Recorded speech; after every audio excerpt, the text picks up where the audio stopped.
पंतप्रधान नरेंद्र मोदी यांनी केलेल्या आवाहनाला प्रतिसाद देत यवतमाळ जिल्हा पोलीस अधीक्षक कुमार चिंता यांनी आपलं शासकीय वाहन सोडून ऑफिस ते घर असा सायकलनं प्रवास सुरू केला। इंधन वाचवण्यासाठी ऑफिस ते घर हा 1 किलोमीटर रोज सायकलनं ते ऑफिसला जाण्याचा संकल्प त्यांनी केलाय। यातून इंधन बचत ते प्रदूषण कमी होणार असून राष्ट्रीय कार्यात हातभार लागेल असं त्यांचं म्हणणं आहे।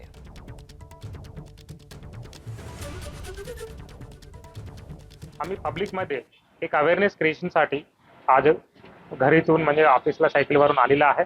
मी सर्व आपल्या नागरिकांना पण आवाहन करतो, जिथे जिथे पॉसिबल आहे शहरमध्ये तुम्ही फिरण्यासाठी सायकल वापर करा। जिथे जिथे तुम्हाला ऑफिसला जायचे असतील, 2-3 लोक एकही ऑफिसला जायचे असतील और एकही शहराला जायचे असतील तर तुम्ही कारपूलिंग करून और पब्लिक ट्रान्सपोर्टेशन करून तुम्ही वापर करायचे मी सर्वांना आवाहन करतो। एबीपी माझा, उघडा डोळे बघा नीट।